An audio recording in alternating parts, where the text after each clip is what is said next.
జై శ్రీరామ్. నమస్కారం అండి.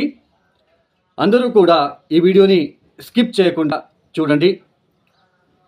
ఈ క్రోధీనామ సంవత్సరం అయిపోతున్నది. ఇక 2025 మార్చి 30వ తేదీ మనము కొత్త సంవత్సరంలోకి అడుగు పెట్టబోతున్నాం. శ్రీ విశ్వావసునామ సంవత్సరంలోకి మనము అడుగు పెట్టబోతున్నాం. ఈ గత ఏదైతే సంవత్సరాలు ఉన్నాయో, ఈ క్రోధీనామ సంవత్సరంలో మనం ఎలాంటి ఇబ్బందులు పడ్డాము, ఈ పేర్లకు తగ్గట్టుగానే క్రోధీనామ సంవత్సరము, వికారినామ సంవత్సరం. వికారినామ సంవత్సరంలో మహమ్మారి కరోనా వచ్చి మనకి ఎలాంటి సిచ్యుయేషన్ మనకి తెచ్చిపెట్టిందో మనకందరికీ తెలుసు. ఈ పేర్లకు తగ్గట్టుగానే మన జీవితాలకి కూడా చాలా ఇబ్బందులు మనకి వచ్చాయి. క్రోధీనామ సంవత్సరం, వికారినామ సంవత్సరం. ఈ క్రోధీనామ సంవత్సరంలో మనము అబ్జర్వ్ చేసే ఉంటాం, ఎక్కువ క్రోధంతో అటు సామాజిక పరంగా ఇటు రాజకీయ పరంగా అన్ని రంగాల వాళ్ళలోనూ కొన్ని ఇబ్బందులు తీసుకువచ్చి పెట్టింది ఈ క్రోధీనామ సంవత్సరం. క్రోధము, ద్వేషము. ఎందుకు ఇలా జరిగింది క్రోధీనామ సంవత్సరం అని మనం ఒకసారి తెలుసుకుంటే, ఎక్కువ శాతం గ్రహాలు ఎక్కువ రోజులు ఒకే ఇంట్లో ఉండడము. ఒక 22-23 రోజుల్లో మారబోయే బుధుడు 60 రోజుల పాటు ఒకే ఇంట్లో ఉండడము. తర్వాత కుజుడు 45 రోజులకి ఒకసారి మారే కుజుడు కూడా 6 మాసాల పాటు స్తంభించి ఉండడము. గురు వక్రి, శని వక్రి, శుక్రుడు వక్రి, ఉచ్చస్థానంలో వక్రించి ఎక్కువ రోజులు ఎక్కువ కాలం ఉండడం లాంటివి. సో ఇవన్నీ కూడా వక్రగతి పొందిన గ్రహాలు మనకి ముందుకు వెళ్ళడానికి వదలకుండా వెనక్కి వెళ్ళడము, ఎక్కువ ఇబ్బందులు మనము పడి ఉన్నాం. అయితే శ్రీ విశ్వావసునామ సంవత్సరం మనకు పేరు ఆల్రెడీ మనకి చెప్పబోతున్నది. ప్రజల్లో ఒక విశ్వాసంతో, ఒక శాంతి సౌహార్దంతో అందరూ కలిసిమెలిసి వెళ్తారు ఈ సంవత్సరం అనే ఒక హోప్ అయితే నాకు ఉన్నది. అటు రాజకీయ పరంగా కావచ్చు, సామాజిక పరంగా కావచ్చు, తర్వాత ఏదైనా కానీ పెద్ద పెద్ద బిజినెస్ వేత్తలు కావచ్చు, బిజినెస్ విషయాల్లో, ఉద్యోగం విషయాలలో కావచ్చు, ఇలా ప్రతి ఒక్క విషయాలలో శ్రీ విశ్వావసునామ సంవత్సరం అందరికీ మంచి చేస్తుందని, మంచి చేయాలని మనం కోరుకుందాం. అయితే ఈ ఒక ఏదైతే శ్రీ విశ్వావసునామ సంవత్సరంలో 12 రాశుల వాళ్ళకి ఎలాంటి ఫలితాలు రాబోతున్నాయో తెలుసుకుందాం. దానికన్నా ముందు ఒక 2-3 నిమిషాల పాటు మీకు కొన్ని లాజిక్గా కొన్ని విషయాలని మీకు చెప్పబోతున్నాను. సోది అని అనుకోవద్దండి. సో అందరికీ కూడా అర్థం అవ్వాలి, అర్థం చేసుకోవాలి అనే ఉద్దేశంతోనే నేను ఇక్కడ చెప్పడం జరుగుతున్నది. ఈ గ్రహ సంచారం ఈ సంవత్సరం కనుక చూసుకున్నట్లయితే మార్చ్ 29వ తేదీ నుంచి శని గ్రహ మార్పు అనేది జరగబోతున్నది. శని కుంభరాశిని వదిలి మీనరాశికి వెళ్ళి సంచారాన్ని ప్రారంభం చేస్తున్నారు. గురువు గారు మే 13వ తేదీ నుంచి ఆయన మిథున రాశికి వెళ్ళి సంచారాన్ని ప్రారంభం చేస్తున్నారు. రాహుకేతులు ఇద్దరు కూడా మే 18వ తేదీ నుంచి రాహు కుంభంలో, కేతు సింహరాశిలో సంచారాన్ని చేస్తున్నారు. ఇక్కడ మనకి చాలామందికి ఏంటి అంటే, ఈ ఏళ్నాటి శని, అష్టమ శని, పంచమ శని, అర్ధాష్టమ శని అనగానే భయపడుతూ ఉంటారు. ఆ భయపడుతూ ఒక జ్యోతిష్కుడి దగ్గరికి వెళ్తారు. ఇప్పుడు అన్ని రంగాలలో కూడా మనీ మైండెడ్ పీపుల్స్ ఎక్కువైపోయారు. వాళ్ళకక్కడ ఏ దశాభుక్తి జరుగుతుందో తెలియదు. గోధుమ పిండి మిక్స్ చేసి ఉంటలు చేసి 16 శనివారాలు టెరెస్ మీద పెట్టమని చెప్పాను. తర్వాత తిరువనెల్లూరు క్షేత్రానికి ఒకసారి వెళ్ళి రండి. ఫిబ్రవరి, మార్చ్, ఏప్రిల్, మే, జూన్, జూలై ఈ టైంలో మీకు ఎప్పుడైతే అప్పుడు ఒకసారి వెళ్ళి ఆయన్ని చూసుకొని దర్శనం చేసుకొని రండి. అంతే తప్ప ఈ ఏళ్నాటి శని, పంచమ శని, అష్టమ శని వచ్చినప్పుడు నేను చెప్పేది ఏంటి అంటే, శని మంత్రం చదువుకోవద్దు. దాని బదులుగా శివ పంచాక్షరి మంత్రాన్ని చదువుకోండి. మనకి ఇబ్బంది పెట్టడానికి వచ్చి ఉన్నాడు కాబట్టి ఆయనకి ఒకసారి పెద్దగా ఏదైనా క్షేత్రానికి వెళ్ళి, ఆయనకు సంబంధించిన క్షేత్రానికి వెళ్ళి తైలాభిషేకం లాంటివి చేయించుకొని వచ్చిన తర్వాత మీరు ప్రతిరోజు శివ పంచాక్షరి మంత్రము ఇలాంటివి చేసుకుంటూ వెళ్ళండి. ఖచ్చితంగా రిలీఫ్ అనేది వస్తుంది. తర్వాత ఇంకా కొంతమంది ఏం చేస్తుంటారు అంటే, నవగ్రహాలు ఎక్కడ ఉంటారో అక్కడ వెళ్ళి శనిని తాకి మీరే ఆ తైలాభిషేకం చేస్తూ ఉంటారు. అలా చేయకండి. బ్రాహ్మణుడితో చేపించాలి. పంతులతో చేపించాలి. పంతులని అయ్యా ఒక రిక్వెస్ట్ రూపంలో అడిగించి చేపించుకోండి, మీరు చేయకండి. సో మీకు అర్థమైంది అని భావిస్తున్నాను. ఇక ద్వాదశ రాశి వాళ్ళకి ఒక్కొక్క రాశి గురించి నేను ఎక్స్ప్లెయిన్ చేసి రెమెడీస్ ఇస్తాను, అవి చేసుకుంటూ వెళ్ళండి. అలాగే ఎవరికైనా ఆస్ట్రాలజీ, పర్సనల్ ఆస్ట్రాలజీ కన్సల్టేషన్ కావాలనుకున్న వాళ్ళు డిస్ప్లే అవుతున్న నంబర్కి మీరు నేరుగా కాల్ చేయండి. మీరు ప్రాబ్లమ్స్ ఏమీ చెప్పుకోరాదు నా దగ్గర. నాకు కావాల్సింది డేట్ ఆఫ్ బర్త్, టైమింగ్స్, ఎక్కడ పుట్టారు మాత్రమే కావాలి. నేనే ఎక్స్ప్లెయిన్ చేస్తాను ఏ ప్రాబ్లంలో మీరు ఉన్నారు, ఎక్కువ ఏ విషయాల్లో మీరు ఇబ్బందులు పడుతూ వస్తున్నారు,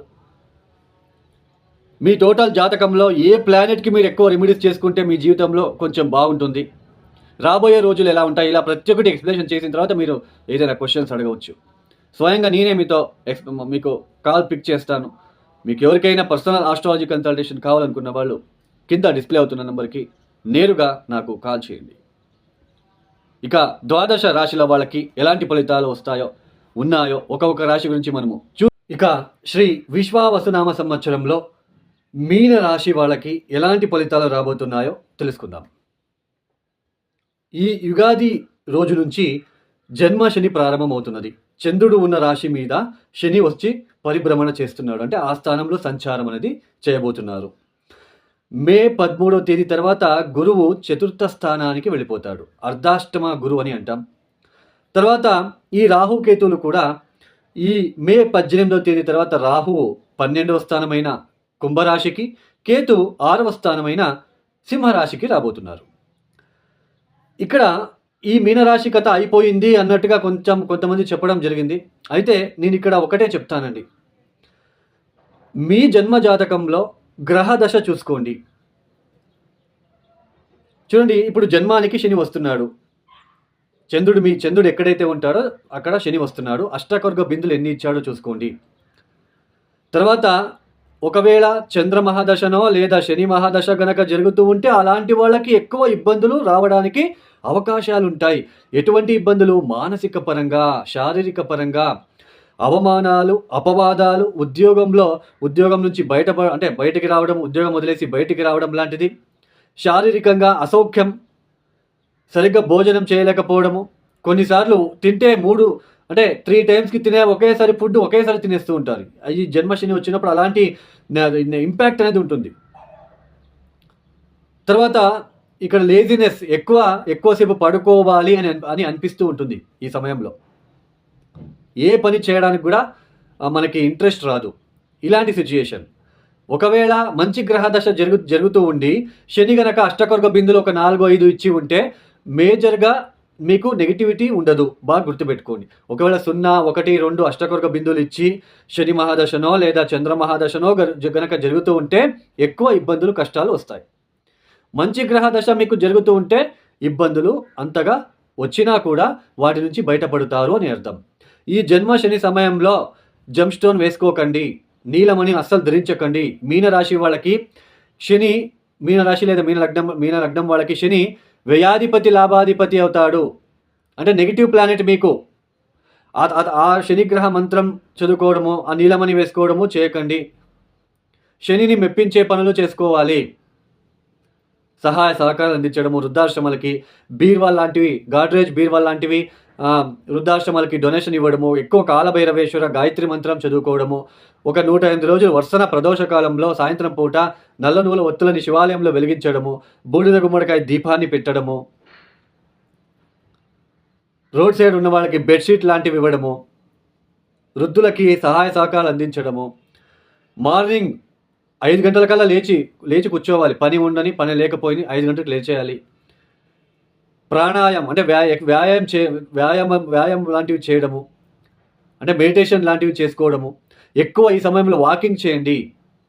ఇలాంటివి చేయడం ద్వారా నెగిటివ్ ఇంపాక్ట్ తగ్గిస్తుంది తప్ప జమ్ స్టోన్ వేసుకుంటే, శనికి మంత్రాలు చదువుకుంటే అది తగ్గదు. ఎందుకంటే శని ఇబ్బంది పెట్టడానికి వచ్చి ఉంటాడు కాబట్టి శని నుంచి మనం బయటపడాలంటే నేను ఇప్పుడు ఇంతసేపు చెప్పిన పరిహారంలో ఏవి మీరు పాటించినా మంచిది. తర్వాత అర్ధాష్టమ గురువు రాశ్యాధిపతి చతుర్థ స్థానంలో ఉండడము, అటు గృహానికి సంబంధించిన విషయం, డొమెస్టిక్ లైఫ్లో, జాబ్ లైఫ్లో ఒత్తిడులు ఏర్పడుతూ ఉంటాయి. గృహంలో పీస్ అనేది తగ్గుతుంది. తర్వాత మనకి షార్టేజ్ ఆఫ్ మనీ అంటాం కదా. ఏదైతే ఇంటికి సంబంధించిన కొనుగోలు చేయాలో, మనము తినడానికి కొనుగోలు కావచ్చు, ఇంట్లో కొన్ని వస్తువులు కావచ్చు, ఏదైనా కావచ్చు, ఆరోగ్యరీత్యా ఇబ్బందులు పడుతున్నా మనకి డబ్బు కావాలి. అంటే షార్టేజ్ ఆఫ్ మనీ, డబ్బు విషయంలో మనకి చాలా ఇబ్బందులు వస్తూ ఉంటాయి ఈ సమయంలో. తల్లితో గొడవలు, తల్లికి ఆరోగ్య భంగాలు ఇట్లాంటివి కూడా మనకి ఉంటాయి. తర్వాత రోజువారీ కార్యక్రమంలో ఇరిటేషన్. మార్నింగ్ ఉదయం నుంచి సాయంత్రం పడుకునే వరకు మీరు ఏదైతే పనులన్నీ చేస్తూ ఉంటారో, హౌస్ వైఫ్ అయితే ఇంటి పనులు, మగవాళ్ళైతే ఎక్కడ జాబో లేదా వ్యాపారమో ఇట్లాంటివి.